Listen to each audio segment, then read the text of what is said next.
Muito bem. Próxima dimensão, jurídico-política. Olhem só o que eu vou dizer agora. Toda licitação pública no Brasil, desde 2010, não, desde 1988, vem dizendo, mas em 2010 ficou mais fácil, porque aí mudou a lei de licitações. Mas que não incorporar, desenvolvo num capítulo inteiro chamado Novo Direito Administrativo, uma nova precificação para estabelecimento do que é proposta mais vantajosa, é inconstitucional. Aberrantemente inconstitucional. E o que é uma proposta mais vantajosa? Aqui eu quero fazer um elogio ao Tribunal de Contas da União.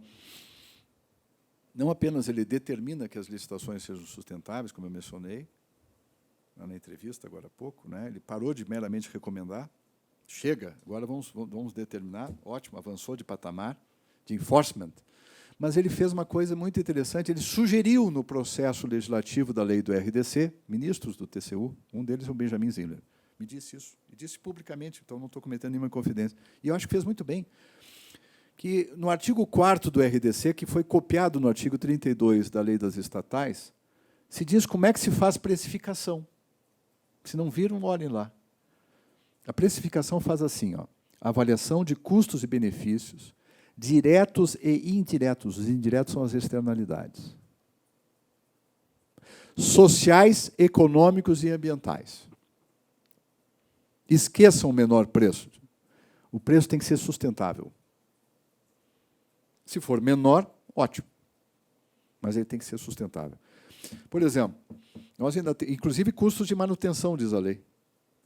Né? Nós temos várias estradas que fazem uma pavimentação ridícula, né? Aí termina a primeira chuva após a eleição, o buraco, a cratera reaparece. Né? Um fenômeno assim climático, né? É a chuva pós-eleitoral, o nome do fenômeno. E aí, lá vem o buraco. Tinha que fazer 15 centímetros, colocaram só 5. Por quê? Porque o contrato fala só 5. Por quê? Porque é mais barato.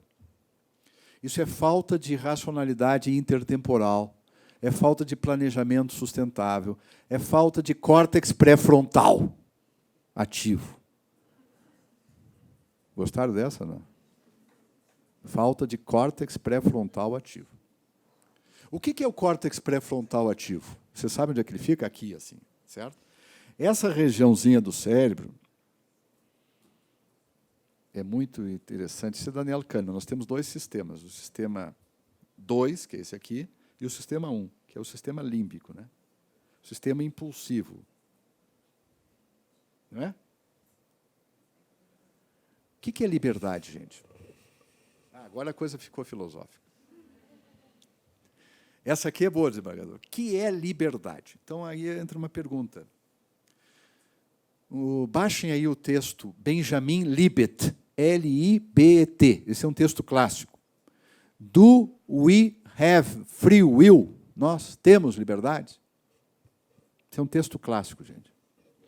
Ele, para responder essa pergunta, fez exames de ressonância magnética no cérebro das pessoas tomando decisões, certo? E fez uma descoberta que os juristas, todos nós, deveríamos conhecer em profundidade. Eu cito nesse trabalho, que vocês podem baixar também, chamado Interpretação Judicial, Exame Crítico dos Vieses, publicado na revista da Ajufergues, número 10. Vocês podem baixar a revista inteira na rede, tá? Só colocarem o Juarez Freitas, Interpretação Judicial, Exame Crítico dos Vieses. A revista está na rede. Eu não consigo baixar só o meu artigo, então... Esse é um artigo que eu fiz em homenagem a um grande juiz, dos melhores que eu já vi, chamado Teori Albino Zavascki. Essa revista foi feita em homenagem a ele. E aqui está citado o texto do Benjamin Libet. Está citado Daniel Kahneman, Richard Taylor, essa turma toda. Uma abordagem científica de como os juízes tomam decisões. Não sei se vocês acham isso importante, né? Eu acho. Assim. E como nós tomamos decisões, não só os juízes. E aí, gente, temos livre-arbítrio ou não?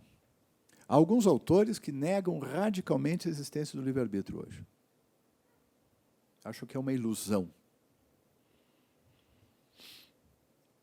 E nesse estudo ele descobriu o seguinte, atenção, gente. Nós tomamos... Já baixaram? Conseguiram baixar? Do you have free will? Isso é um estudo clássico. E foi replicado, que eu saiba, várias vezes, e ninguém conseguiu falsear. Nós tomamos uma decisão, qualquer que seja ela, tá? Pense em qualquer decisão que vocês tomarem aí. Tá bom? Não judicial, pense em ir ou não ir ao cinema. Certo? Ir ou não ir ao cinema.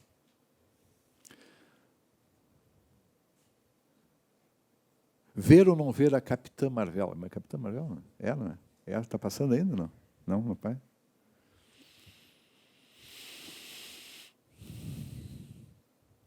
Pensaram? Pensaram ou não? Tomaram a decisão de ir ou não ir? Não. Durante a minha aula, não, né? Espero que tenha sido essa a decisão. Bom, aí vocês pensaram, o desembargador não vai me deixar sair tão facilmente para ir ao cinema ali. Tem um cinema aqui que tem mordomo e tal. Aliás, um cinema engraçadíssimo, porque eu não tenho nada contra. Mas eu chamei o mordomo durante o filme, para tomar uma água. Aí o mordomo veio para me dizer, chama-se contradição performativa em filosofia. Ele disse, eu vim para dizer que eu não posso vir durante o filme. Bom, já que o senhor não pode vir, mas veio, quem sabe o senhor me traz uma água? E a gente fica por assim mesmo. Né? Ele disse, eu vou pensar no que faço. E foi, voltou com a água. Mas eu lhe trouxe, mas eu não posso ter trazido. Pô, então, eu achei fantástico isso.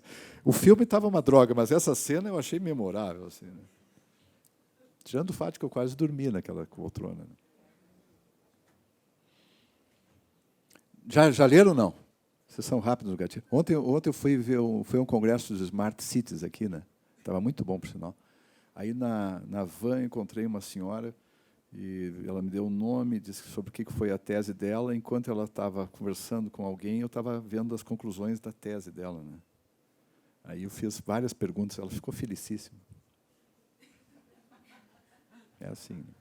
E eu aproveitei aquela senhora, que talvez eu nunca mais vá ver. Aí, hoje, no café da manhã, eu encontrei de novo. Aí continuamos falando sobre a tese dela, eu achei maravilhoso. E é uma maravilha essa coisa da rede, né? Bom, então vocês já descobriram. O ser humano toma a decisão e milésimos de segundos depois ele registra consciencialmente a decisão que tomou. Ele toma consciência da decisão que tomou, olha a gravidade disso. Milésimos de segundos depois de tê-la tomado. Aparentemente, isso não é bom para a nossa liberdade, né? Aquela liberdade do Zeca do Pagodinho, deixa a vida me levar, não é bem isso. Acho que nem ele pratica isso, não conheço. Não é assim. Não funciona essa filosofia, não funciona bem. Isso dá problema. Sabe o que é a liberdade? É o córtex pré-frontal ter o impulso, registrou o impulso, e então ele pode, ou não, nisso ele é livre, vetar o impulso que ele já teve. Liberdade é poder de veto. Muda o conceito de liberdade, gente. A neurociência está mudando o conceito de liberdade. Isso é muito interessante. Vale a pena ler. Aliás, por exemplo, filósofos, Descartes. Descartes está completamente fora do mundo para a neurociência. Né? Há um livro fantástico chamado O Erro de Descartes, do Antônio Damasio, grande neurocientista português. Ele e a Ana, a mulher dele, são ótimos. Aí o Descartes acreditava no cogito ergo sum. Nada disso, o cérebro não funciona assim. Ponto, esquece. Parabeniza, acha alguma coisa boa na obra dele, que tem, e deixa o homem em paz, entende? Vamos adiante, o século XXI nos espera. Ele tem um livro também muito bom chamado Em Busca de Spinoza. O Spinoza está mais perto. Vale a pena. Então, isso eu acho fantástico, não é, desembargador? Ver o que funciona e o que não funciona. Não que a ciência seja infalível, por favor. Ela está exposta a falseamento, manipulações e vieses também. Mas tem coisas que... Então, a liberdade é poder de veto. Quem veta é o sistema 1. Tá? A racionalidade do sistema 1. Então, a razão tem a sua importância. Nesse aspecto, todos somos um pouco neo-iluministas. Né? Não é tão importante a ponto de não se perceber o que diz esse autor aqui, que eu vou comentar na sequência, lá por volta de 18 horas, o Jonathan Haidt. Esse livro é precioso, The Writer's Mind. Precioso. Ele diz, as intuições vêm antes, o pensamento estratégico vem depois. Está certo, Benjamin Libet. É isso mesmo. Mas vem o pensamento racional. Está certo? Aí entra um livro que, se vocês não leram, tem que ler. Steven Pinker, O Novo Iluminismo. A tradução não é muito feliz, é Enlightenment Now. É um livro fantástico. Por exemplo, quem quer pensar violência tem que ter esse livro. Porque ali diz o que funciona e o que não funciona no mundo em matéria de política de combate à violência. O sujeito quer combater a improbidade, tem que ir a Dan Ariely. Tem políticas que funcionam, tem políticas que são neutras e tem políticas que são péssimas para combater a improbidade. Isso é ciência.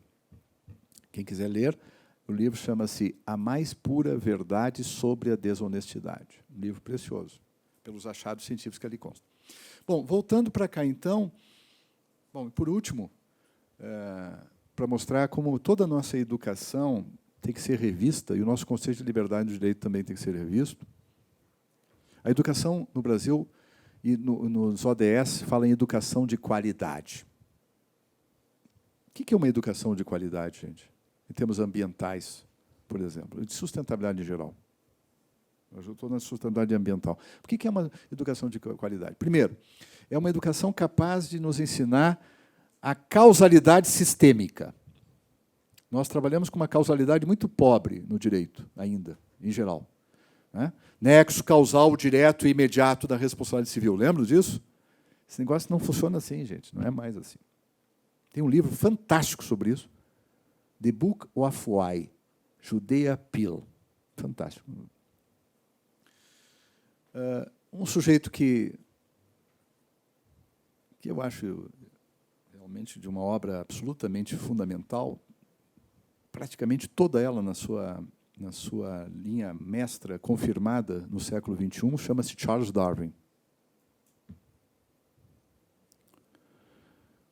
O jeito de negar Darwin hoje é uma prova de obscurantismo total. Assim. Claro que tinha coisas que foram corroboradas pelos estudos genéticos e epigenéticos e tal, mas a ideia de seleção natural está de pé. Isso tem que ser ensinado para as pessoas, gente. Mas uma coisa que as pessoas não sabem, e que esse livro do Jonathan Haidt resgata em Darwin, é a seleção natural de grupo. Há uma vantagem no grupo que coopera. Olha só. Então, a racionalidade cooperativa é uma vantagem do ponto de vista de seleção natural de grupo. A evolução é multinível. Isso é fantástico, né, gente? Isso é ciência.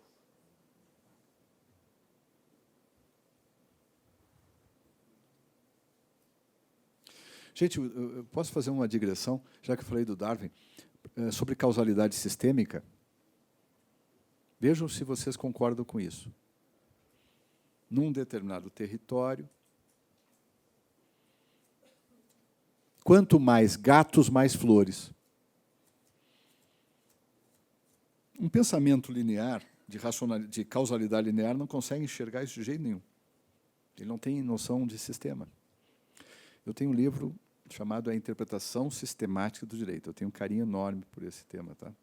Esse é da Malheiros, quinta edição. Então, vocês concordam com isso ou não? Quanto mais gatos, mais flores num território? E aí, gente?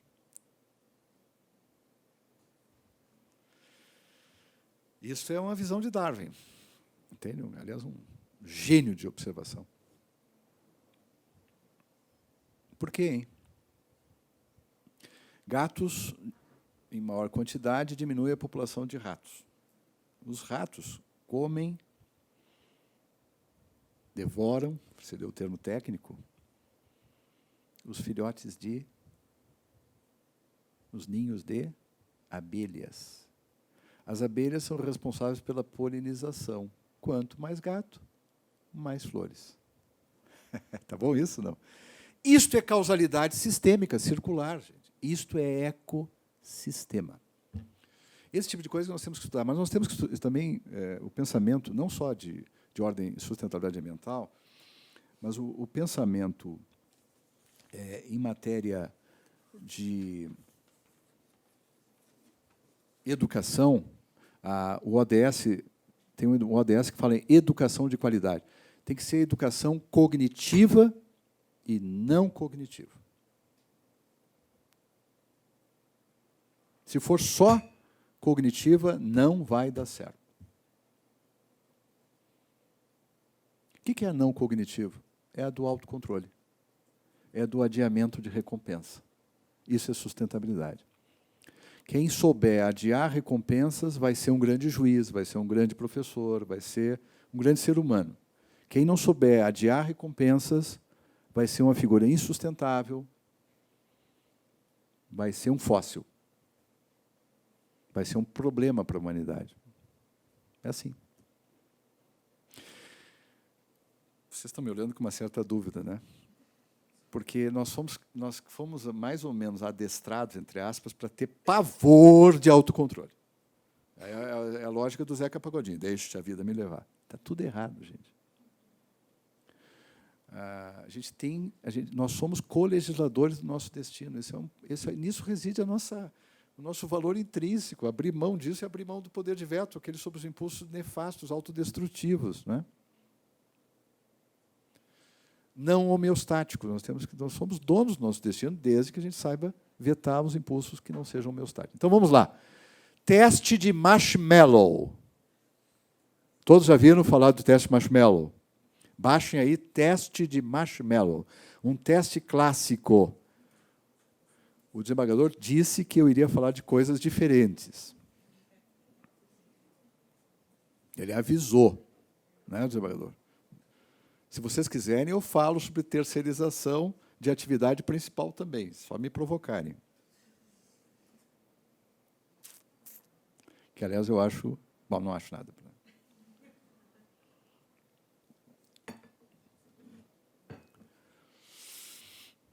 Certo? Acharam aí o teste marshmallow? Esse teste é genial, não é? É clássico. Para uma criança, oferece um marshmallow agora ou 2 marshmallows daqui a 15 minutos. O meu filho já veio com um bom software, assim, ele já não gosta de doce, isso eu acho o máximo. Mas, geralmente, criança adora doce, né? Porque precisa de açúcar, sei lá por quê. Mas o fato... E os dentistas precisam que elas gostem também, né? Então, isso faz parte do jogo. Agora, brincadeiras à parte, 15 minutos para uma criança é um problemão de tempo, né? É ou não é? Adiar uma recompensa chama-se delay of gratification. Já viram aí? É uma eternidade para a criança. É ou não é? Em geral, é. A não ser uma criança assim, superdotada de córtex pré-frontal. Agora, outra coisa, o debate sobre responsabilização de menor, não menor, tal, esse é um debate que tem que ser feito cientificamente, né? Quando é que o córtex pré-frontal fica maduro no ser humano? Em alguns casos, nunca. Cheguei a essa conclusão. Mas eu estou falando na média, né, do ser humano normal. Assim. Aliás, eu tentei fazer o teste marshmallow lá no Senado e o pessoal não quis fazer, não sei porquê, mas deveriam querer. Eu ia ganhar o prêmio, não é? Ganhar um prêmio. Daqui a pouco ia me consagrar, assim. Durante uma votação, fazer uns testes. Assim. Eles não gostaram da brincadeira com os senadores, mas eu expliquei o que era o teste. Mas...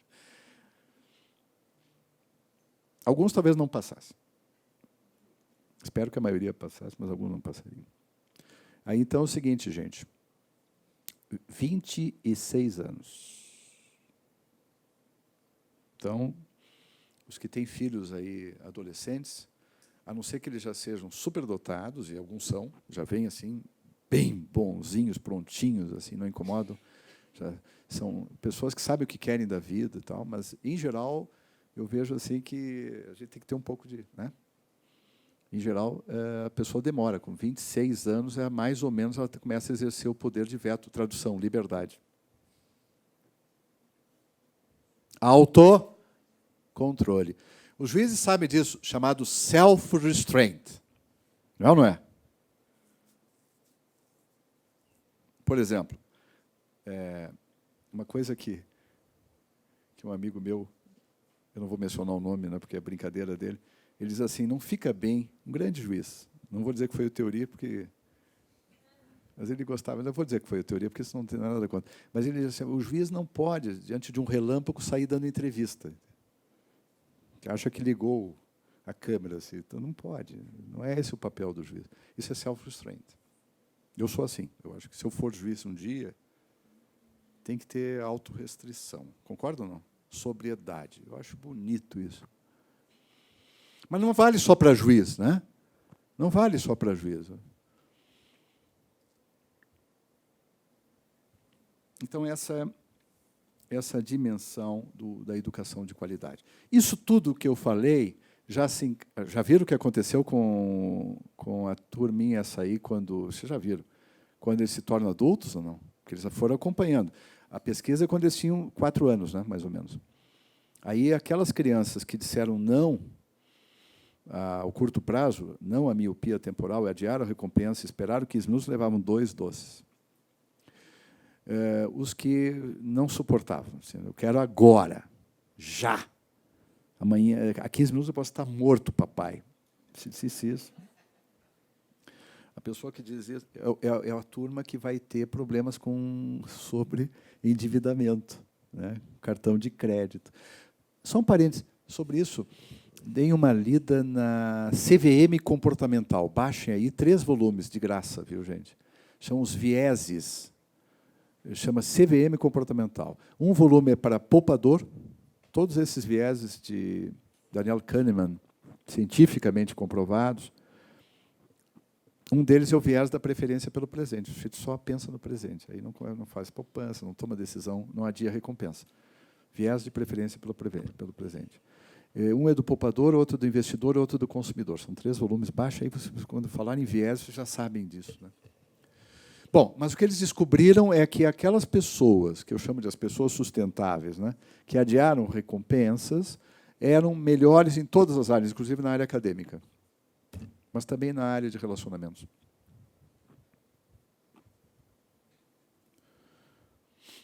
Um cônjuge que não for capaz de passar no teste marshmallow, não sei se vai dar certo. Eu concordo ou não? Isso vale para todas as áreas, gente. Por quê? Porque é o córtex pré-frontal ativo que nos proporciona o exercício da liberdade e do desenvolvimento duradouro. Bem, tudo isso que eu falei de educação de qualidade se encarta onde? Na dimensão ética da sustentabilidade. Falei da ambiental, agora estou falando da ética. Falei da jurídico-política, agora estou falando da última, que é a ética. E a ética nos remete a alguns poucos. Falei da cooperação. Hoje, os grandes biólogos mostram aquilo que eu falei há pouco da vantagem da seleção natural de grupo. Quem coopera tem vantagem. É verdade que essa cooperação, primitivamente, ela ocorre na tribo, no time. Mas chega um ponto que o camarada sai desse plano tão reduzido e pensa em termos globais. Aí ele está completamente no mundo da sustentabilidade. Segundo, essa filosofia moral concretizável da sustentabilidade supõe universalização concreta, não um imperativo categórico kantiano formal. Mas não se abre mão do critério de universalização. Não pode ser de um grupo que captura, né, grupos especiais de captura do Estado, por exemplo. O patrimonialismo é sempre antiético. Grande autor sobre patrimonialismo ainda hoje chama-se Raimundo Fauro, Os Donos do Poder, que vocês conhecem. No Brasil é um grande autor. Outro ponto crítico é de que o ser humano é natural. Então, a contraposição sujeito-objeto nós temos que suprimir. E não é só na relação com a natureza, na relação... Tem um filósofo notável chamado Martin Buber, já ouviram falar dele? Ele tem um livrinho precioso chamado Eu e Tu. Quer dizer, nós nos constituímos na relação intersubjetiva. É isso. Nós somos a relação intersubjetiva. Isso é lindo. Então, A pessoa que trata o outro como objeto, e aí é um problema sério na órbita do trabalho, né? Quando, eu não vou citar nenhum caso, mas quando eu vejo algumas mentalidades, parece que algumas dessas figuras até estão tendo alguns problemas. Não vou mencionar quais são. Mas, assim, eles entram e o negócio dele é corte de custos. Essa é a lógica. Cortar custos. Cortar custos. Cortar custos. É ou não é? Já viram alguém assim? E o ser humano, para eles, é custo. Essa é uma visão degradada da economia do século XX. Isso não vai dar certo. Dá certo no curto prazo, para certos produtos, às vezes do vício. Mas não funciona a longo prazo. Por quê? Porque essa lógica é uma lógica da maximização da utilidade individual. E esta lógica da maximização é a lógica do homo economicus. E aí vem a grande novidade da economia comportamental. Daniel Kahneman, Tversky, Richard Taylor. O homo economicus não existe. A gente finge que o homem é uma máquina de maximização utilitária. Certo? Isso é robô. O ser humano não é assim, não é, o cérebro nosso não funciona desse modo. Isso dá certo por um tempo, depois estoura tudo. Ninguém é produtivo definitivamente, ninguém vai conseguir ser produtivo assim. Isso não dá desenvolvimento duradouro.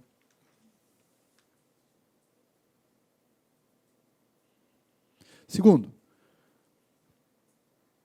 há coisas que o dinheiro, Michael Sandel, no livro dele, há coisas que o dinheiro não pode comprar. Ele começa o livro com alguns exemplos. Uma empresa aérea que tatua na testa da aeromoça propaganda.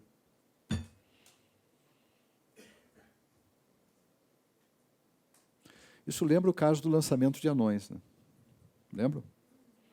E que é um caso importante, porque se incorpora a dignidade humana ao conceito de poder de polícia em França, no caso o célebre. Mas o anão tentou, até o fim, continuar sendo lançado. Ele recorreu,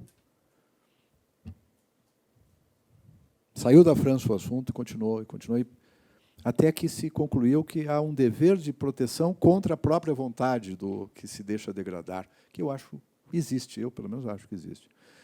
Mas eu digo isso porque eu falei desse caso da aeromoça e uma moça que estava desempregada disse, eu toparia.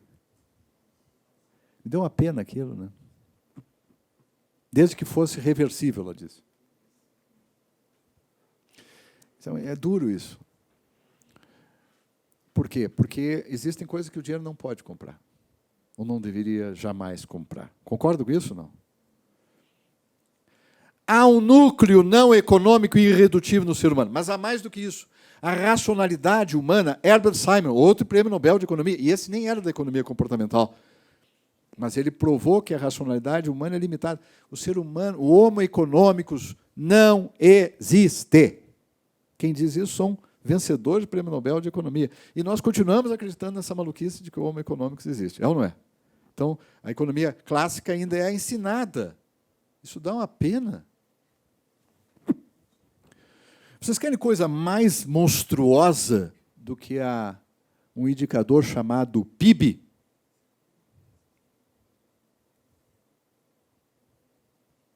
Toda vez que alguém me diz, o PIB vai crescer tanto, eu disse, sim, isso é bom ou mal? Me explica. Você sabe por quê? Bom, tem um camarada que ganhou, o Amartya Sen, que eu já citei há pouco, ele ganhou o prêmio Nobel pelos seus estudos de IDH. O IDH é uma crítica ao PIB. O IDH já mede renda, longevidade e educação. Então, já melhorou, né? Aí ele se juntou com o Joseph Stiglitz, que também ganhou o prêmio Nobel, e mais um francês chamado Jean Fitoussi, a convite do governo francês, fizeram outro índice porque acharam que o IDH já não estava bom e incorporaram critérios de sustentabilidade. Agora melhorou.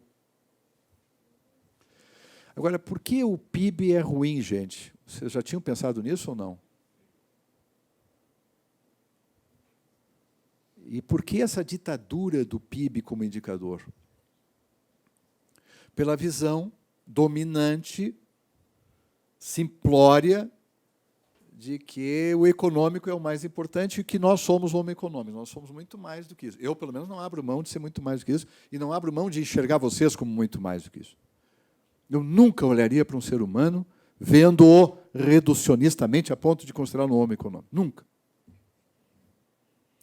O PIB é o seguinte, vou dar um exemplo que vocês nunca mais vão esquecer, me ajudem a propagar. Não é que eu esteja em guerra contra o PIB.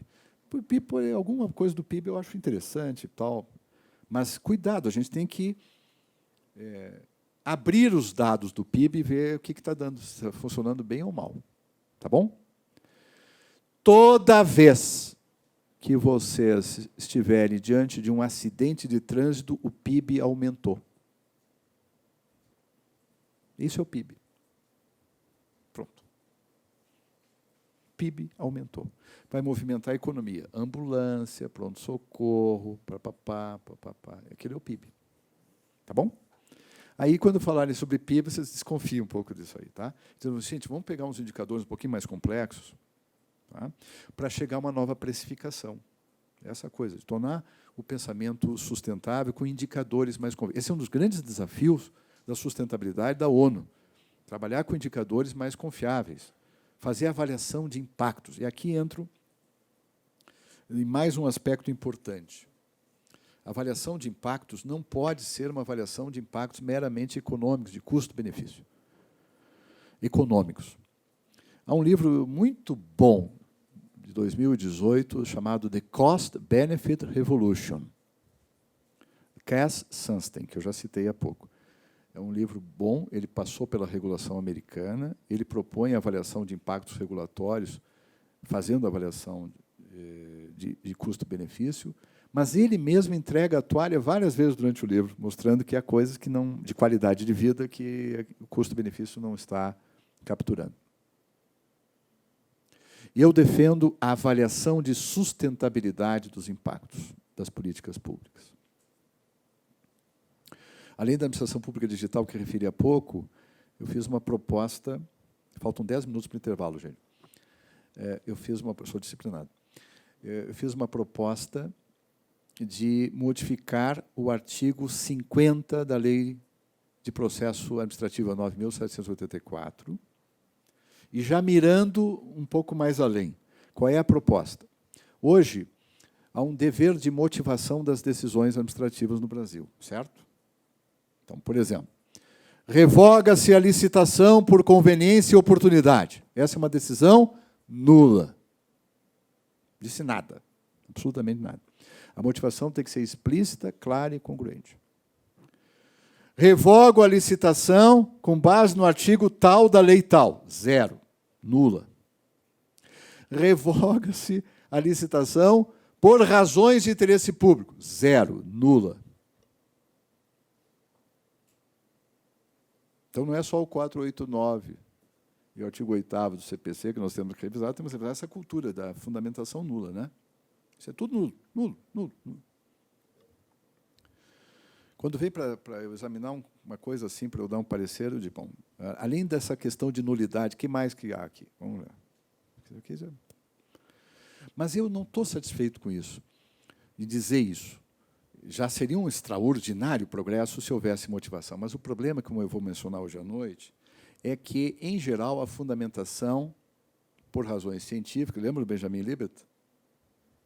Ela é enviesada para confirmar as impressões preliminares. E ela é feita post hoc. Primeiro toma a decisão, depois chama o assessor. A minha decisão é essa, tu vai lá e vê nos autos o que confortar isso aqui, na doutrina também, me traz isso aqui, e pá! É ou não é? Não estou dizendo que vocês façam isso, mas às vezes pode acontecer isso. E pela falta de tempo, e mais CNJ pressionando e tal, a pessoa às vezes não tem tempo de dizer, mas pode ser que eu esteja errado, vou dar uma pensada melhor nisso, às vezes não tem tanto tempo quanto eu gostaria. Aí entra o quantitativismo maldito do PIB, né? A lógica do PIB aplicada às decisões, né? Eficiência substituindo a eficácia. Eficácia é um conceito, um princípio que está na Constituição, gente. Sabiam disso? Com esse nome. Só que não está no 37, está no 74 e ninguém enxerga, ficou escondido. Legitimidade está na Constituição e ninguém enxerga. Está no 70 e ninguém enxerga. Bom. Sustentabilidade está na Constituição e poucos enxergam. Não é? Vocês agora vão me ajudar a ser faróis da sustentabilidade. Espero.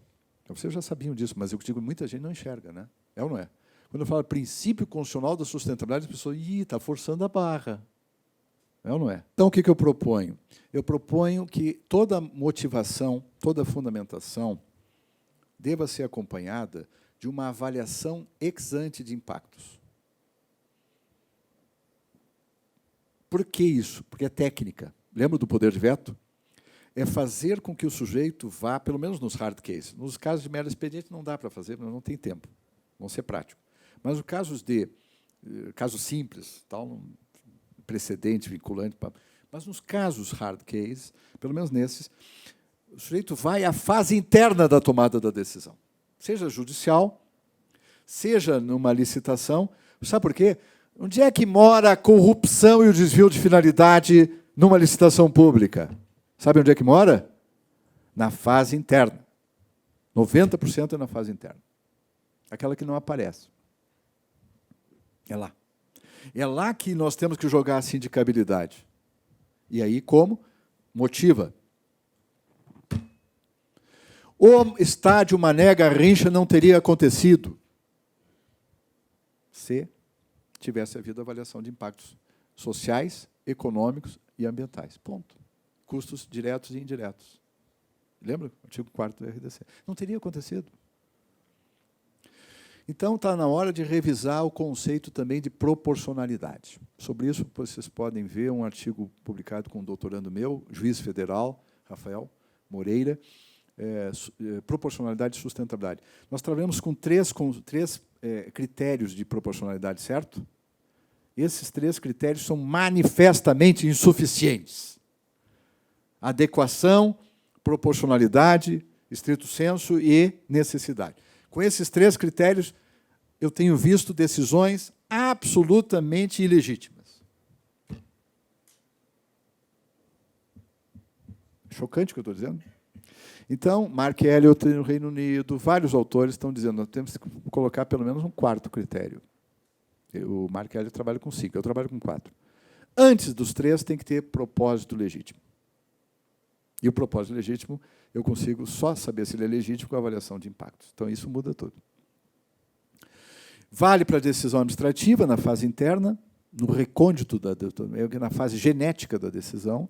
Vale para a decisão judicial, é o futuro da avaliação de impactos da decisão judicial, pelo menos para os hard cases. Eu adoraria que a Suprema Corte dos Estados Unidos aprendesse a fazer isso. Vale para as agências reguladoras. Agora, nos Estados Unidos, houve um retrocesso brutal com aquele senhor. Aquele senhor que representa, digamos assim, um certo pensamento que não é exatamente amigável à sustentabilidade, ele mudou a EPA. Então, eles não estão fazendo... É uma crítica muito bem lançada do Carl Sunstein sobre isso, num artigo deste ano, na Bloomberg, onde ele escreve. Eles não estão fazendo mais análise de custos e benefícios levando em consideração as externalidades. Aí já, até economicamente é um desastre isso. Entende? Então, eles estão liberando coisas altamente tóxicas, que não poderiam jamais ter liberado. Mentalidade míope temporalmente. Chama-se miopia temporal. Ou cegueira voluntária, em alguns casos, não sei. Bom, mas isso é um problema que eu espero que se supere e volte à turma da racionalidade intertemporal, a turma que pensa a sustentabilidade, que é amigável à sustentabilidade. Essa turma, que é a nossa, nós vamos acabar vencendo, gente, porque a humanidade tem alguns suicidas, mas, em geral, ela não é suicida. Em geral, não. Então, a avaliação de impacto. Agora, tem mais uma novidade, uma grande novidade. Essa vai ser a mais difícil de todas, embargador, de conseguirmos. Mas o Canadá já avançou. nesse sentido. O próprio Reino Unido está avançando nesse sentido, que é o seguinte: a avaliação de impactos legislativos, ex ante. Vocês podem baixar um guia chamado Guia Prático de Avaliação de Políticas Públicas, ex ante, é outro exemplo, esse é um documento do IPEA. Mas há um livro do Senado, feito pelos consultores do Senado, sobre o título do livro é Avaliação de Impactos Legislativos. Aliás, um das autores, o primeiro artigo de uma professora, Karen, que ela era da Federal do Paraná, de Direito Ambiental, uma excelente professora, por sinal. Kassmeier, não, uma coisa assim. E ela mostra no direito comparado. Chama-se Avaliação de Impacto Legislativo. E pasmem vocês, essas coisas surpreendentes, o PL de avaliação de impacto legislativo foi aprovado no Senado. Então, está na Câmara. Vamos ver o que acontece. Eu não sei se vocês concordam que a Câmara, a CCJ, em geral, tem alguns probleminhas de filtragem, não é? Então, a avaliação ex ante seria extremamente relevante. Inclusive por uma razão: nós temos excesso de leis de má qualidade no Brasil, não é? Péssimas, péssimas, péssimas. Inclusive PECs, assim, que não passam por uma avaliação de impactos, né? Então, isso é muito importante. Menos é mais, fazer bem, fazer com qualidade e tal. A experiência do Canadá é boa, vale a pena examinar, por exemplo. Esse é um filão, mas é um filão, eu acho, francamente, vai ser o último que nós vamos conseguir superar. Agora, nos juízes, que são carreiras de Estado e que pensam a longo prazo, que têm, assim, já estão mais familiarizados com fundamentação, eu tenho grande esperança. E tenho esperança também nos controles em matéria de avaliação de impactos. Bom, um dos anteprojetos é para exigir a incorporação de avaliação de impacto naquelas decisões públicas de caráter sistêmico. Isso é muito mais sério não, é muito mais importante, é muito mais positivo do que as avaliações consequencialistas propostas pela nova lei de introdução, pelas alterações da lei de introdução. Porque o consequencialismo sempre foi feito, gente. Sempre foi feito. Vocês têm que ser consequencialistas. Consequencialismo sempre se faz, sobretudo nas cortes, aspas, superiores, não gosto muito dessa expressão. É ou não é? O importante não é isso, é qual consequencialismo.